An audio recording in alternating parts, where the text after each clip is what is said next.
पवित्र रथयात्रा पुरी श्रीमंदिर रथयात्रा बाहुड़ा सुनावेश रथयात्रा ओडिशावासी को हार्दिक अभिनंदन जनाऊँगी। समस्ते प्रभु जगन्नाथ बलभद्र सुभद्रा समस्त को आशीर्वाद दिंतु पारिवारिक मंगल हो एवं समस्ते खुशी रुहतु। यही वर्ष समस्त सुखमय हो। भाई आज कथा देखा 11 तारीख दिन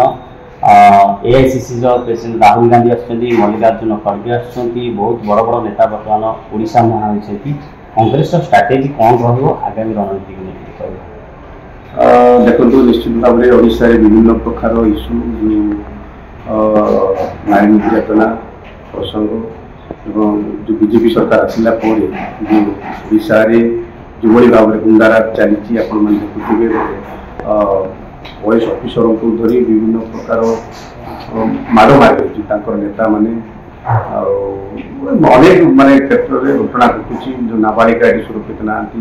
महिला मैंने सुरक्षित ना यही जो सरकार बीजेपी सरकार केंद्र में हो कि राज्य में हो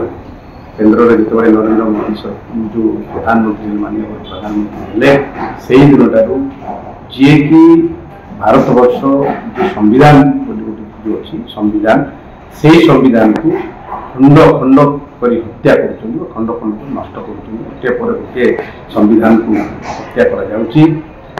उद्देश्य नहीं संविधान बचाइवा माननीय राहुल गांधी आम नेता बारंबार पार्लियामेंट में लड़ाई कर प्रत्येक राज्य में सब राज्य में से जाऊँच लोक सहित मिशुंट ओडिशा आसंता 11 तारीख दिन आसवे ओडिशार समस्त कांग्रेस कर्मी जो माने समस्त जिलार समस्त लोक पूरा उत्साह सहित उत्साहित अच्छा जी कि माननीय आम जो नेता आसुँच सब उत्साहित अच्छा से निश्चित भाव ओडिशा भुवनेश्वर सब जिलार लोक आसे भाई आज भक्तदास नेतृत्व पीसी सभापति भक्तदास नेतृत्व आज कांग्रेस भवन सब विधायक उपस्थित थे आप जाइए आज मुख्य आलोचना क्या विषय है आज आलोचना जेहेतु 11 तारीख दिन माननीय आमर पार्लियामेंट विरोधी दल नेता आसुँच कार्यक्रम केमती सुचारू रूप पालित हम साफल्य मंडित हो पारे एमती लोक आसीपर से उद्देश्य लेकिन आज बैठक 11 तारीख जो प्रोग्राम हम ओडावासी कौन कहे विशेष कांग्रेस लोक मान कौन कहे आसिया मो तरफ समस्त ओडिशावासी मोर कांग्रेस कर्मी कांग्रेस परिवार समस्त भाई भौणी मान समस्त हार्दिक अभिनंदन। निश्चित भाव में आसतु जो ओडिशार न्याय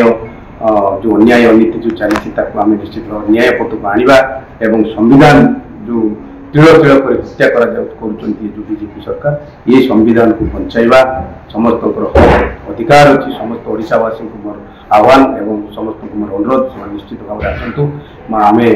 माननीय राहुल गांधी पार्लियामेंट विरोधी दल नेता को आम हाथ में हाथ मिलाई सहयोग करवा साहस देवा।